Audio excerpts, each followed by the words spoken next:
Open your eyes.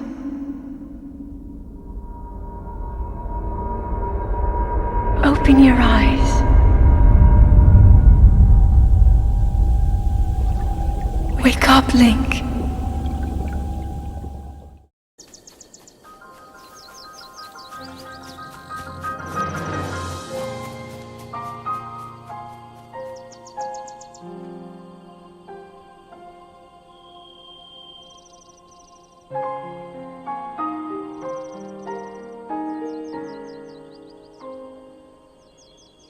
So, damn, where to even begin with this one, huh? The Legend of Zelda Breath of the Wild has to be one of the most challenging topics to discuss due to the fact that everything that can be said about this game has already been said. How it's one of the greatest games ever made, how it's one of the most overrated games ever made, how you can compare the game to Windows Movie Maker. It's all been said before, and it's all been said much better than I could ever say it. The challenge with this video is to discuss the game without regurgitating the same talking points as everyone else. And this is where it gets tricky, because, I mean, again, like, the game is still talked about to this day, and it's the most successful Zelda game to date. Breath of the Wild sold roughly 20 million units, and just to compare, the previous #1 game was Twilight Princess with 8 million. That's kind of a big deal. But what this means is that, in theory, more people have played this game than any other Zelda game to date. So when I made that video about Ocarina of Time, for example, there was still a chance that I was talking about the game to someone who hasn't played it, or maybe, just maybe, I was able to convince that person to pick it up and play it for themselves. Or maybe I brought up a point that someone hasn't thought of before. But with the game that's this successful and had a high attachment rate with Switch units being sold, well, now you can see why this could be pretty challenging. The situation I find myself in is kind of a weird one too. Like, it's at a point where just about everyone has already covered this game, so there's not a whole lot new to say about it. But then again, there's also a sequel on the way that could potentially address any of the problems that myself or others have with the game. I started recording footage for this game back in November of 2021, and I actually had a shocking realization as I kept playing. I'm far more mixed on this game than I used to be. Now, maybe it's because this is my third playthrough of the entire main story, and now I'm more aware of this game's shortcomings. Maybe it's because since 2019, I've been playing through the previous 30 Zelda games and even covered them here on my channel. You know, I was able to see how well these previous games stood up against the test of time. Maybe it's even a little bit of burnout seeing how Breath of the Wild is everywhere. We got a sequel on the way, we have Age of Calamity, which is supposed to be like a non-canon prequel to the game. Even in Smash Ultimate, Link takes on his appearance in Breath of the Wild, and they even tweaked his moveset a bit to fit more with the game.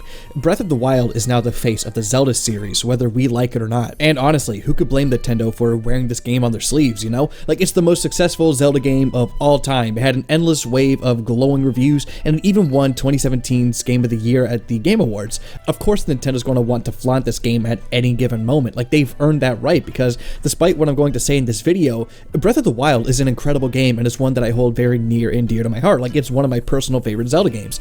The world is massive, and it's insanely detailed, and feels like with every few feet there's something that grabs your attention. Maybe it's a shrine, or someone getting ambushed, or a Korok puzzle, or maybe it's seeing a dragon for the first time, or this giant flying fortress thing. Like, there's always something that grabs your attention here, and when you consider that this game was being developed for a console that was weaker than the Xbox 360, the fact that this game exists at all is nothing short of a miracle. And Lord knows this was the game that Nintendo needed. Skyward Sword, while it's a game I very much enjoyed, was the point where the team was starting to feel a bit of burnout. You could even tell that the developers were getting pretty tired when you got to later parts in the game. The fans, of course, were more than happy to express how fed up they were with the more linear and handholdy direction that the franchise was headed towards. So basically, Nintendo said, fuck it. It went in hard on the open world genre. This game at the time was incredibly refreshing, and I do think that this was the right general direction for the franchise to go in, but maybe they went a little too far at a few places. Your first playthrough of this game will most likely be the best one. Like, that's when your sense of wonder and mystery is at its highest. Like, I will never forget the first time seeing a dragon, or the first time seeing one of the divine beasts and wondering what the hell it was, or seeing a Lionel for the first time, or hearing about the different ways that my friends approach things things, or how we all had different experiences. The game really does deserve a lot of credit for that. Like, you know how with the original Legend of Zelda, you know, people would have to talk to others to find secrets or to find out how to progress throughout the game. Like, you'd think that with the internet being around and how much we rely on it, that we would never have a game like that again. But Breath of the Wild is that game. Like, there's so much to discover and so much to learn that even now, almost 5 years since the game launched, people are still discovering new things. If we're talking about the world, then we gotta talk about the people who make up the world, and I gotta say, I love how many types of races there are in this game too. Like, you got your Hylians, your Zoras, your Gorons, the Ritos, even the Gerudo are back, and they're better than ever. You get to see all of these different races in multiple regions of Hyrule, interacting with each other and exploring different cultures and even finding love in some cases. Like, this is really cool. There's even a quest that has you building a village from the ground up, and it involves you finding people from all over the map to settle in, and it's one of the best side quests in the game. Like, one of the best in the series, I might add. Like, seeing all these other races inhabit this world and seeing their cultures and customs firsthand was exciting, and it's something that I absolutely love about this game. So the people who make up the world are pretty interesting, but then there's also the ways in which you interact with the environments, and you do so with these runes that you get very early in the game. They're so simple, like freezing water in place or stopping time for a brief moment,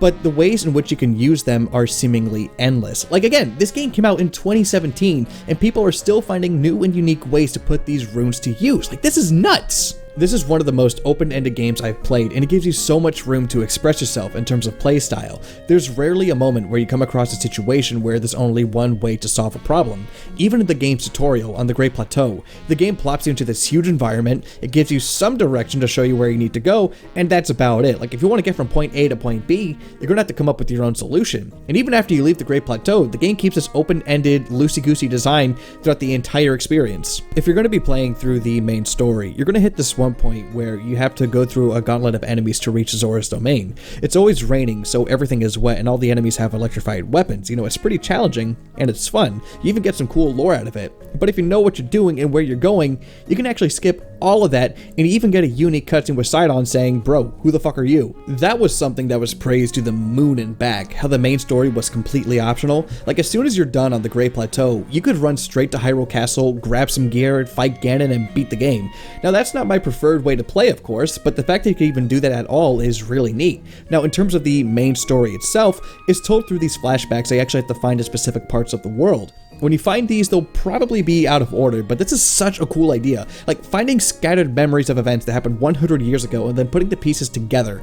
This was something that Eiji Aonuma has been wanting to do for the longest time, but due to factors like hardware limitations and finding the right kind of game to tell the story, he wasn't able to. So it's really cool that he was able to flesh out this idea that he's been having for years. I remember my first time playing through this game, I found the story to be kind of okay. It was never really my favorite thing in the world, but playing through the game again, I actually found myself enjoying the story a lot more than I thought I would. Now, maybe it's because I actually sought out the specific spots where these memories were placed. Like, no guides, no walkthroughs, no pictures or nothing, just my understanding of the world, of the game, and my skills to get there. So finding these cutscenes felt very rewarding in that sense. The cutscenes themselves I enjoyed too for the most part. Like, I think I was kind of mixed on this version of Zelda back when I first played this, but this is something that I've grown to like a lot. Zelda has been playing this game of tug of war between her responsibilities as a princess and her passion as a researcher. We see her struggle to become the person who she's meant to be, and she feels as if she's a failure because she can seemingly never live up to her father's expectations. She's supposed to be trying to figure out how to unlock her sacred power that will steal away Calamity Ganon, but she has no idea how to do so. She wants to pull her weight, and she believes that she's doing so by aiding in the research of the Divine Beasts and the Guardians. Her dad, the king, wants her to focus all of her efforts on unlocking her power, and even lashes out at her in frustration at times. Ultimately, it doesn't matter because it's too late. Ganon has returned, and he's razed the entire kingdom of Hyrule to the ground.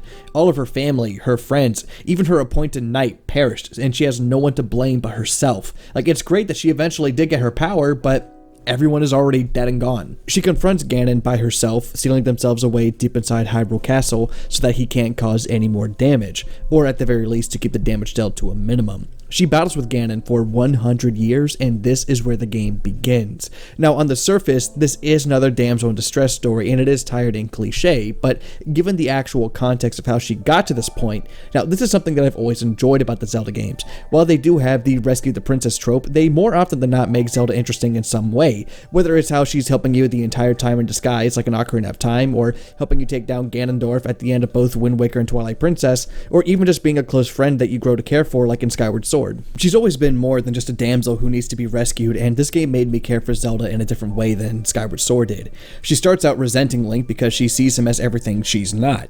Link is well respected because he's an accomplished knight. He's one of Hyrule's best. So to have him glued to her at all times, acting as a constant reminder of her failures, yeah, she's going to be resentful and lash out at him. But over time, you get to see and read how, after a while, they were able to open up to each other and grow closer as friends. And when Zelda hits her lowest point, she completely opens her heart to Link, and it's both beautiful and tragic.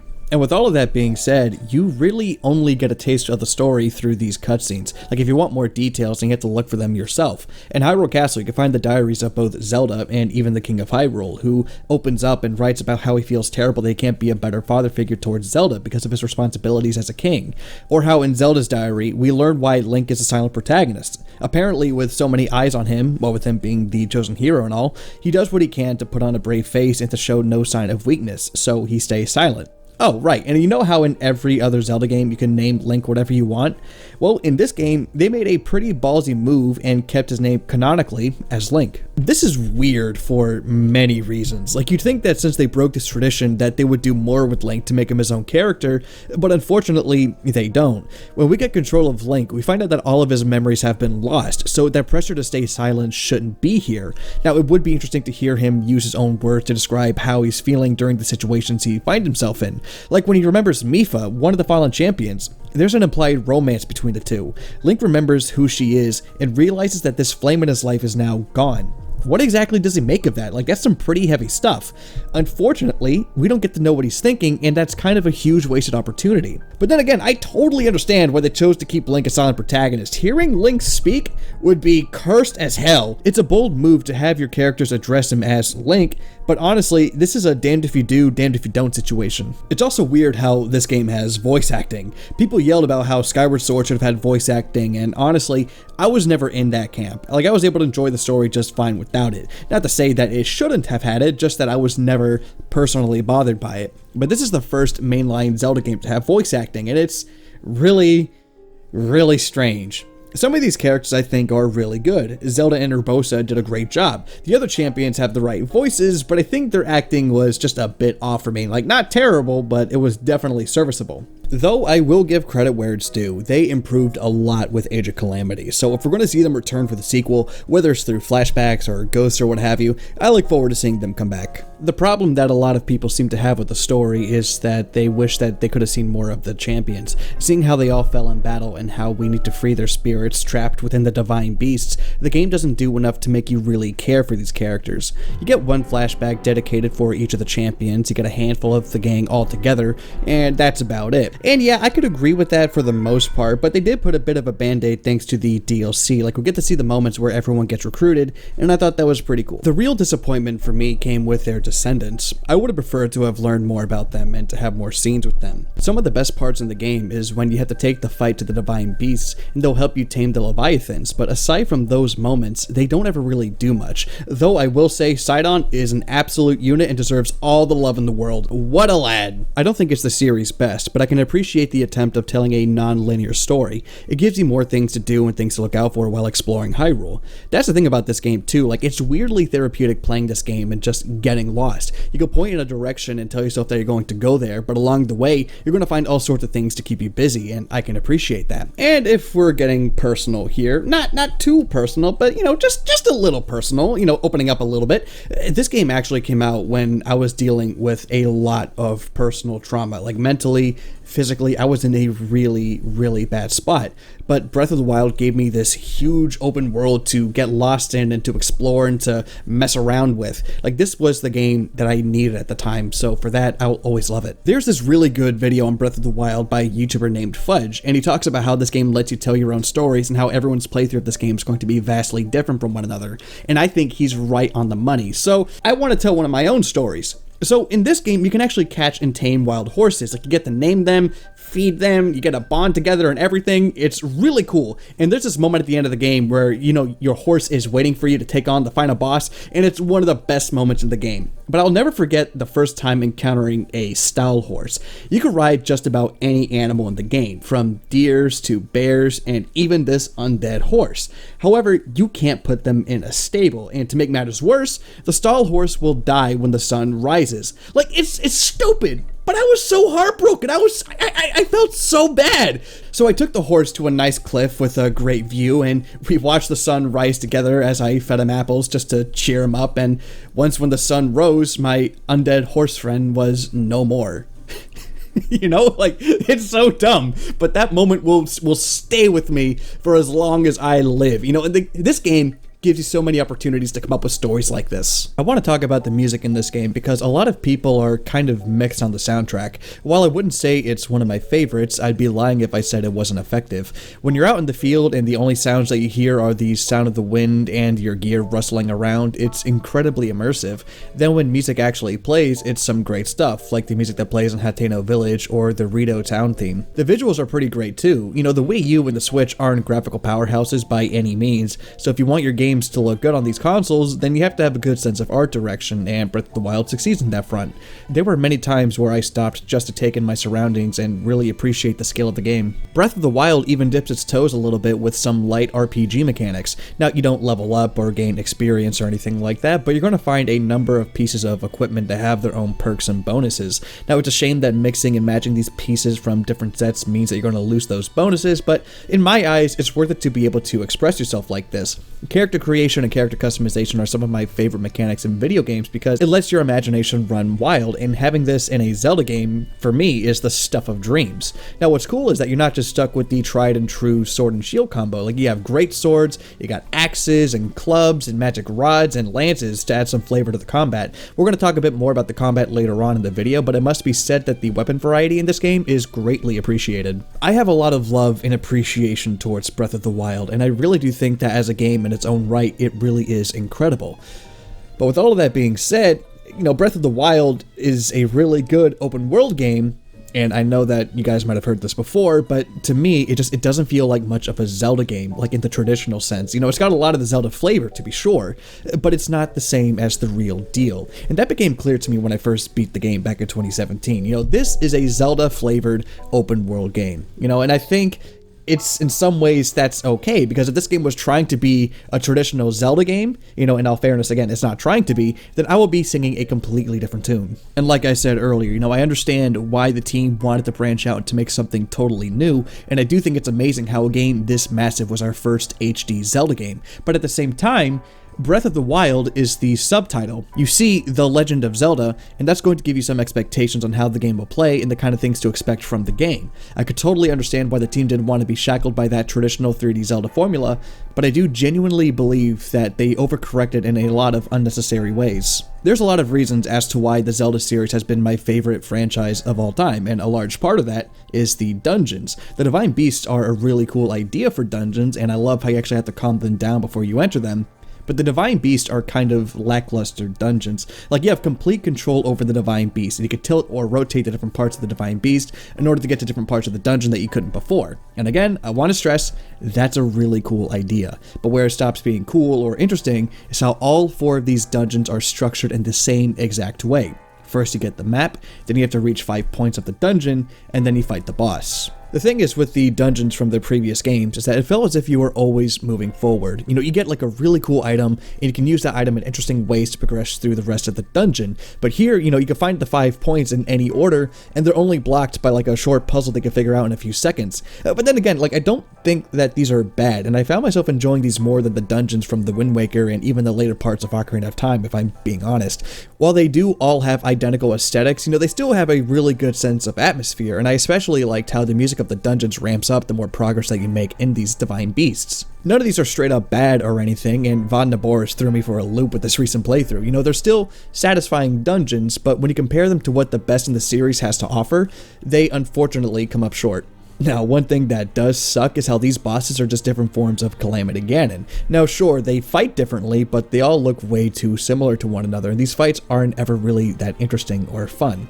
You know, except for that THUNDERBLIGHT Ganon fight, like that one kicked my ass when I first played it, and then even with this playthrough, we kind of messed my shit up. But the others are pretty easy. And to be fair, you know, there are these giant monsters in Hyrule that you have to fight, and they are more interesting fights than we'd find in the dungeons. You know, I think that's a little backwards, but at the very least, not all of the bosses in this game are boring. The Divine Beasts, while again, not awful, I really want to stress that, they're just comparatively underwhelming to some of the dungeons from the previous games. Now, just as you can find these giant boss monsters around in Hyrule, you also have the shrines, which I think have some of the best content that you'd find in the game. But on the other hand, they also provide some of the worst content. Like when you find a shrine that has a lot of really cool puzzles that last longer than 2 minutes, those can be a lot of fun. Or when a shrine has a really interesting quest that makes you use your brain, those are really cool. But then there's too many shrines in the game that have you solve like one puzzle and then you're done, or one of the many combat shrines. What's worse is that you'll find like these giant ruins, like the Forgotten Temple for example,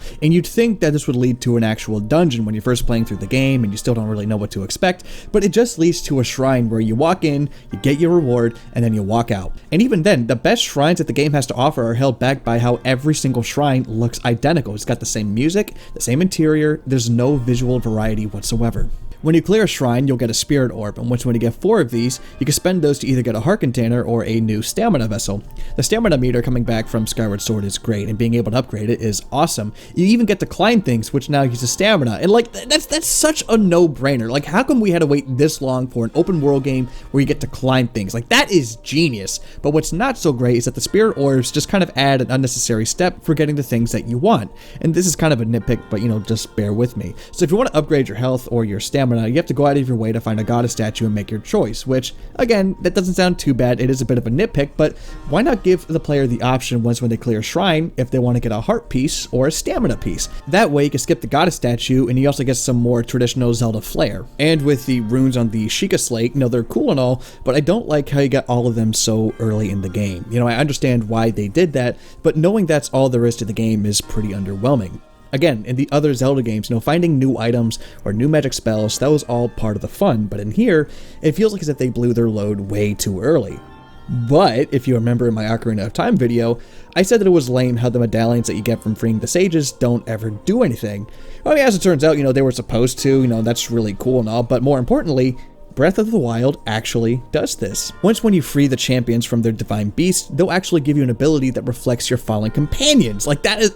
Finally! That is awesome! Like, I didn't say this in the other videos, but man, like when I was a kid and I got things like the boss remains from Majora's Mask or the pearls and the Wind Waker, I would always get so bummed out when I learned that they never did anything. So to get a cool reward in the form of new abilities for clearing a dungeon, that is awesome. Like, that is what I'm about. Most people would agree that Hyrule Castle is the best dungeon in the game, but to me, it doesn't really feel like much of a dungeon. You know, it's an area with a lot of difficult enemies and guardians running all over the place, and it's also packed to the brim with some of the best gear that you could find. You know, one of the first things I did in my last 2 playthroughs was storming into Hyrule Castle and grabbing the Hylian Shield, the best shield in the game due to how nearly indestructible it is. Hyrule Castle is a great place for early game spelunking, and the gear that you'll find feels earned because it could be a huge pain in the ass trying to explore the castle when you only have so much health. But to call it a dungeon in the traditional Zelda sense, I don't know, that just feels wrong to me. Again, I have to say this like a million times. I understand why they wanted to break away from the Zelda formula, but in doing so, they lost so much of that traditional Zelda magic, and this is actually my biggest problem with the game. You know, the magic is gone, and there's not a whole lot here that feels all that special. I know that's a pretty huge thing to say, but I'm going to do my best to explain. So if we're talking in a literal sense, yeah, like there's nothing like the magic meter or anything like that. Early gameplay showed that we were supposed to have one, but alas, it was not meant to be, and Lord knows when we're getting it back. So there's no magic meter, yet items like the fire and ice arrows make their return here. But if you remember in the previous 3D Zelda games, when you got the elemental arrows, those were a pretty big deal, right? Well, in Breath of the Wild, you could just run into a market and buy however much that you need. I don't know, like to me that just kind of takes away a lot of the impact that they previously had. Same with the elemental rods and the new elemental swords. Now granted, you can't buy these, but you shouldn't get too attached to them because they'll break if you use them too much. So let's say you found a cave or something, at the end of the cave you found like a really cool sword. You know, that reward really isn't worth much because one, you could most likely find this weapon elsewhere, or two, it'll break after too many uses, so you really shouldn't be using it. And the worst part is that there's no blacksmith to repair your weapons, like not even a damage meter to let you know how much damage that your weapon's taken. The durability mechanic is one of this game's most infamous problems. You know, plenty of people can defend it, and I totally understand why they like it. And in fairness, like when you're on the Great Plateau, you can see how much fun the combat can be. You know, you have to scurry around to try to find anything to use to defend yourself. It can lead to a lot of crazy scenarios, and combined with the ways how you can interact with the environment, the combat can be a lot of fun. But to say that the combat is well thought out or well designed, I don't know if I could co-sign that. With action games like this, or even with action RPGs, you know, the appeal is that no matter what you have equipped or what level you are, there's a good chance you can overcome any challenge with the right amount of skill. In Breath of the Wild, that's not exactly the case. If you're in the early game and you come across a powerful enemy or a boss and all of your weapons break while fighting, well, you're completely screwed. There's nothing you can do. And the worst part is that even the Master Sword, the Blade of Evil's Bane, breaks after a while. Now, sure, you know, it has to recharge and it'll come back after 10 minutes, but if that's the only weapon that you have at the time, then you're going to be spending 10 minutes just sitting on your ass. There really needed to be at least one piece of gear for each type that never breaks. You know, one shield, one melee weapon, and one bow, just to make sure that nothing like this happens. You know, on that note, no, the Master Sword itself should never break, and the fact that it does makes the Master Sword feel a lot less special. This is one of the most iconic weapons in video games, and while it does get treated like a big deal in the story, in the game itself, it feels like just another weapon. So while I did find myself enjoying the combat in the moment, it's when I step back and think about it that I realize that the combat in the game is so flawed. I think something that rubs me the wrong way, even more than this game's combat, is this game's version of the Great Fairies. Now, you know, in the other Zelda games, it's true that like some of the rewards that you get for finding the Great Fairies were kind of lame, like the larger wallets or the larger quivers and stuff like that, but if you look at Ocarina of Time and Majora's Mask, when you found a Great Fairy, you knew that you were getting some cool shit, like extra defense, or a larger magic meter, or how about the different spells like Din's Fire or Nehru's Love. You know, it felt so rewarding to find a Great Fairy because you were always given some cool new abilities or tools. In Breath of the Wild, they're nothing more than glorified tailors. They just upgrade your clothing. So you mean to tell me that none of the villagers in this game, not one person, can enhance your gear? They don't know how to do that.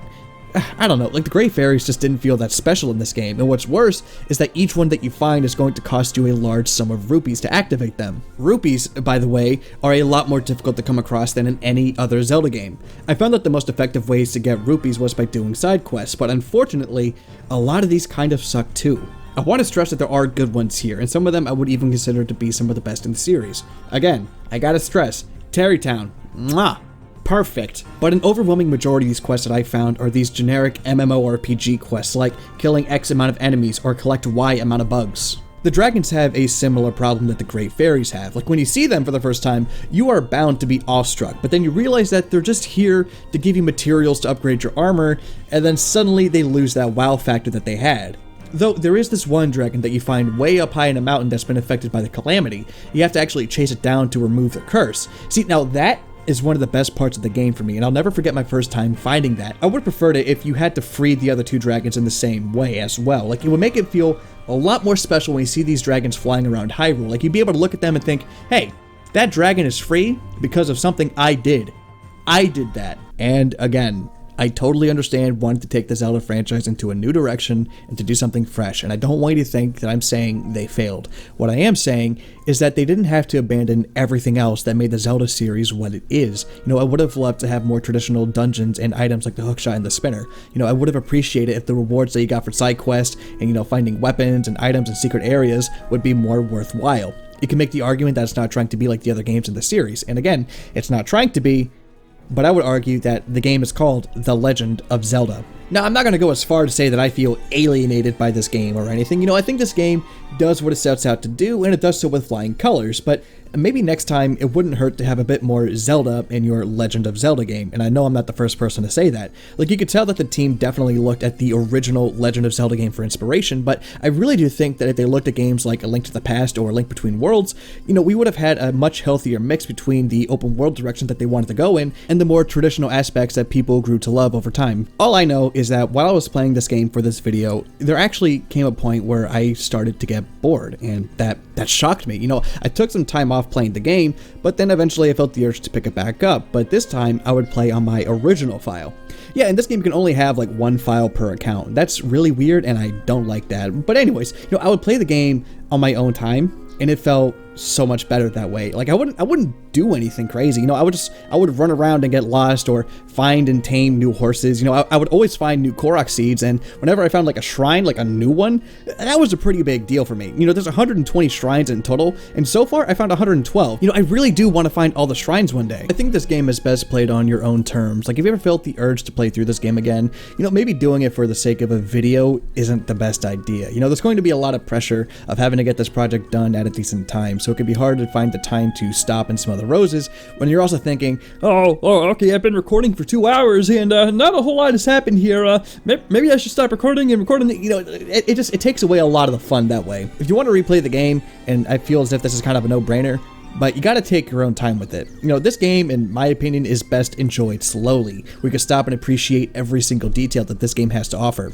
And keep in mind, too, that, the problems that I have with this game, most of them, anyways, stem from what I expect from the Zelda franchise, and these are things that can very easily be fixed in the sequel, and I don't really have a lot to say in the sequel, and, I'm not going to be covering that as a part of this retrospective because, the game's not out yet, but I will say that, from what we know so far, I'm kind of worried about the story, because, the point of Breath of the Wild was to go and rescue Zelda, and if we have to do that again for the sequel, I'm going to be pretty peeved. So for that, we're just going to have to wait and see. I feel comfortable calling Breath of the Wild my favorite open world game. In fairness, I can't say that I've played very many, but this game gets so much right when it comes to a sandbox and its mobility. While it's not the most original open world game out there, it did redefine what games like this can be, and now we're starting to see more and more games follow in this game's footsteps. 2022 is going to be packed to the brim with games, and a lot of them are open world. Whether or not they're good is going to be a different story, but at the very least, it's going to be a very interesting and very active year, and my wallet is not looking forward to it.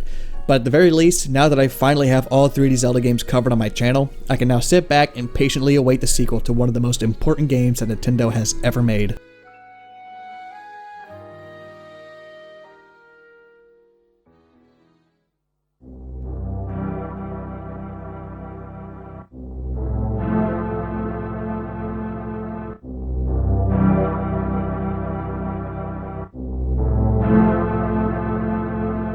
It was hard talking about Nintendo's history and the multiple impacts that they've had on the industry, seeing how everything that could have been said has already been said before. It's a legacy well earned, and its influence has touched millions of people from around the world for decades. This project was overwhelming, and there was even a point where I wanted to stop making content on YouTube altogether. But it was the support of my friends and the viewers that kept me going all this time. It's thanks to all of you that I was able to go back and look at the games that had an impact on my life with a critical lens, and to see what exactly made them tick, as well as being able to tell my stories with these games and how they affected me. It's still hard to believe that this is the end of the road for the 3D Zelda retrospective, and in fairness, I didn't mean to drag it out for this long, but I'd like to think that along the way, my content has gotten significantly better. In a way, I'm kind of sad to see it end. I'm sure I'll cover the sequel at some point in the future, but for now, it's time to move on to new things. Thank you all so much to everyone who stood by me for this entire journey. I just hope I was able to fully explain why these games, even the ones I'm more critical of, have a special place in my heart. Because for me, these were never just games. These are adventures that I will never forget.